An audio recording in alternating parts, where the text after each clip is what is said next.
Lately, we've been talking about more famous engineering disaster, but today we're going to talk about something that is not so famous. So, the Boston Molasses Flood that happened in the January of 1919. It was a pretty terrible event that resulted in the death of about 26 people, and over 150 people were injured during the whole ordeal.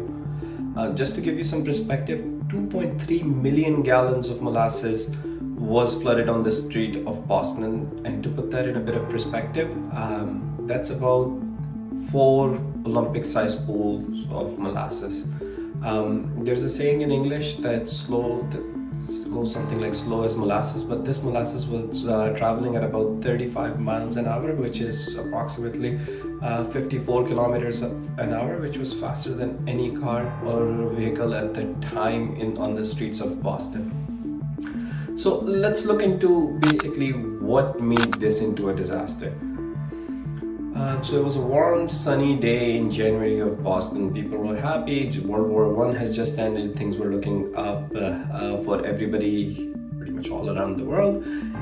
And there were people that sort of decided to enjoy their lunch near the tank where this molasses was stored. So this tank was about 50 feet tall, and it was packed with crude molasses. Crude molasses is generally used for producing rum or alcoholic products of that sort. And people were sitting at the base of the molasses to get some shade from the sun, and they started hearing this weird rumbling sound, which sort of people started looking around to see what's happening, and before they could know it, the walls of the tank sort of gave in, and a huge wave of molasses came crashing down, and it impacted people, the cars on the street, horses, carriages, and it even took the underpinning of some of the buildings around, and these buildings sort of floated on the waves of molasses, and a lot of people unfortunately got stuck in the rumble of these buildings. Some of them unfortunately died. A lot of them were gravely injured and had to be rescued. The wave was long enough, or tall enough, I guess, that it also took some train tracks off I'm not sure if you've seen it, but there are some light rail tracks, especially in the city of Toronto, that are at bridge sort of height, and this wave of molasses was able to take those kind of train tracks out. Got bad to such a point that the emergency personnel that came for rescue, they had to wade through waist-high molasses that was waist-high to get to some people and provide necessary medical attention.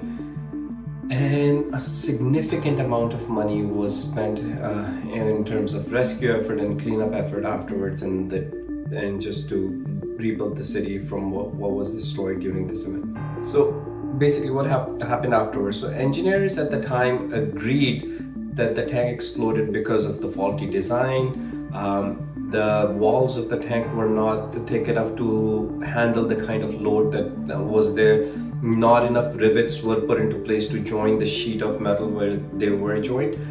And people who were near the tank at the time of the accident could hear and see rivets shooting like bullets when the tank sort of gave in. And also, the tank was not built correctly for basically this kind of a load and this sheer size. And when people took the company, the U.S. Industrial Alcohol Company, to court for the damages from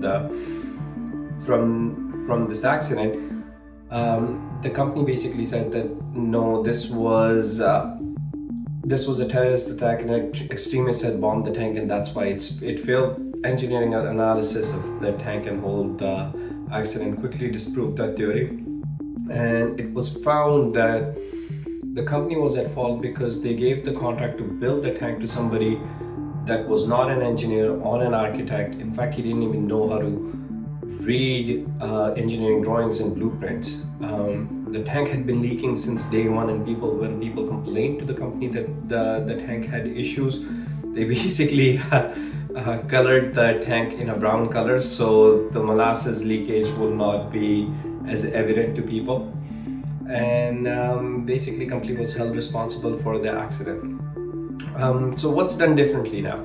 I know more about the Canadian standards rather than the American or the US standards or anywhere in the world, but in Canadian standards, pretty much every single industrial building or something of that size would have to be signed on by an architect, and as well as an engineer, and load bearing and all of that has to be defined and get approved through various different municipal codes, so municipal code, industrial codes, and whatnot. There's also insurance that is put into place in case any of these buildings fail, so they all have to be insured for up to a different amount depending on the sheer size and whatnot. So there are things into place, so there is some good that came out of these kind of engineering disasters, and we've sort of tightened up the scrutiny around them.